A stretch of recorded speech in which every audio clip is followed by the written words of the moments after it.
পুরা তামানায়ন টেম্পল, প্রাচীন মিংওই সাম্রাজ্যের সময় তৈরি করা মন্দির, যেটা ইউনেস্কো স্বীকৃত বিশ্ব ঐতিহ্যবাহী স্থান। দেখা শেষ, আমাদের নেক্সট ডেস্টিনেশন ওয়াটারব্লো।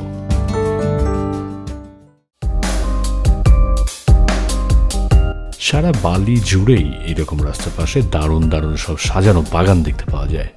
এখন আমরা যাচ্ছি ওয়াটারব্লোতে। ওয়াটারব্লো কুটা শহর, যেখানে আমরা উঠেছি, সেই কুটা শহর থেকে 20 কিলোমিটার দূরে, আর যেতে সময় লাগে প্রায় আধা ঘন্টা। এই হচ্ছে সেই পার্ক, আর ওই দেখা যাচ্ছে সমুদ্রের পাড় যেখানে ওয়াটারব্লো।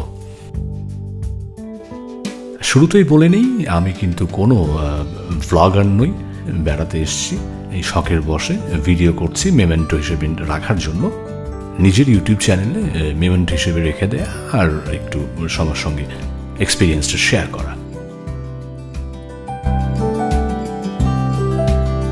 ওয়াটারব্লো বেসিক্যালি একটা সমুদ্রের পাড়, যেখানে পার্কের মতো হয়ে গেছে, যেখানে স্রোত এসে প্রচণ্ড গতিতে ধাক্কা দেয় আর কি, ধাক্কা খায়, এবং রেকর্ড আছে যে এই ঢেউয়ের উচ্চতা 26 ফিট পর্যন্ত আর কি হয়েছিল।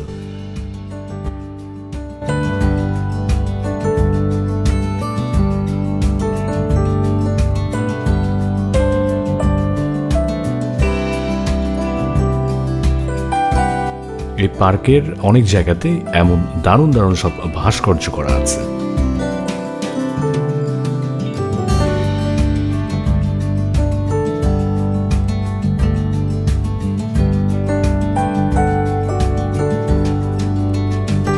ওয়াটারব্লোর মেইন পয়েন্টের কাছাকাছি চলে এসেছি। ওই দেখা যাচ্ছে ওই পার্কটাই হচ্ছে মেইন পয়েন্ট। আর এই যে আশেপাশে পাথরের যে অবস্থা, সেটা থেকে বোঝা যাচ্ছে যে স্রোত কিভাবে এসে ধাক্কা দিয়ে দিয়ে পাথর একেবারে ক্ষয় করে ফেলেছে।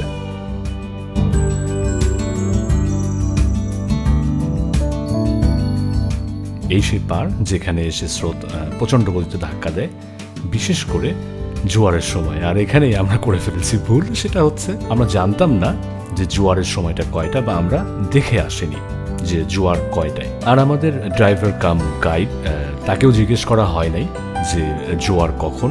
অ্যাকচুয়ালি আমরা জানতামই না যে জোয়ারের সময় শুধু এই স্রোতটা এখানে এসে ধাক্কা দেয়। সো আমাদের এখানে এসে কিছুটা হতাশই হতে হলো। পুরোপুরি হতাশ বলবো না, কেননা এই জায়গাটা, এই পার্কটা অনেক সুন্দর এবং অনেক এনজয় করেছি। এখন আমাদের নেক্সট ডেস্টিনেশন গ্রিন বোল বিচ।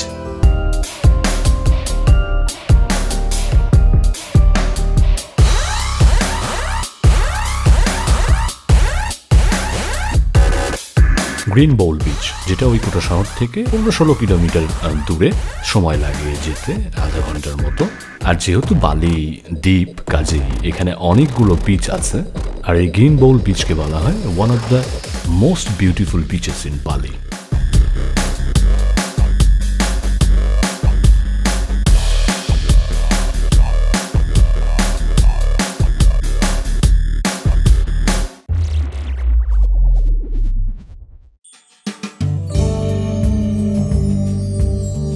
চলে এসছি বিচের কাছাকাছি। যদিও প্রথম এসে কি ব্যাপার, কোথায় বিচ আমি খুঁজছিলাম, পরে বুঝতে পারলাম যে না, বিচটা অনেক নিচে, মানে আমরা যে লেভেলে আছি সেই লেভেল থেকে অনেক নিচে হচ্ছে বিচ, আমাদের নিচে নামতে হবে।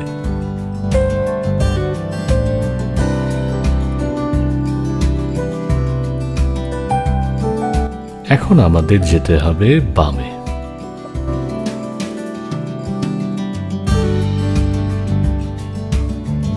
ওই দেখা যাচ্ছে গ্রিন বোল বিচ, আর আমাদের নিচে নামতে হবে।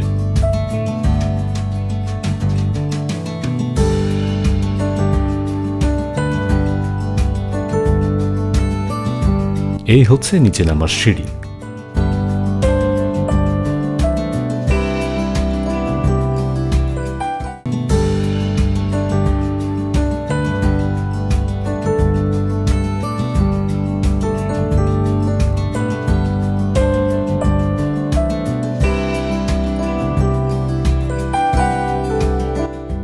বেশ বড় সিঁড়ি, আমাদের নামতে বেশ ভালোই সময় লাগবে। এখান থেকে স্রোতের আওয়াজ বেশ ভালোভাবে পাওয়া যাচ্ছে এবং দারুণ স্নিগ্ধ একটা বাতাস গায়ে লাগছে।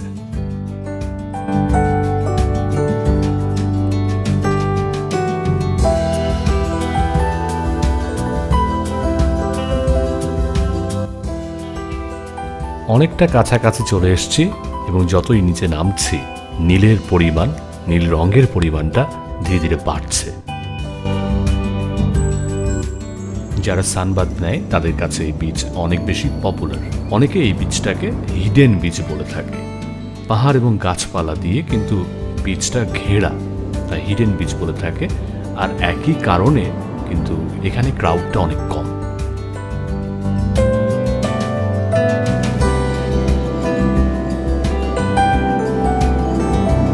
একই সাথে এই বিচ যারা সার্ফিং করেন তাদের কাছেও অনেক পপুলার। একটু দূরে লক্ষ্য করলে দেখা যাবে অনেকে এখানে কিন্তু সার্ফিং করছেন।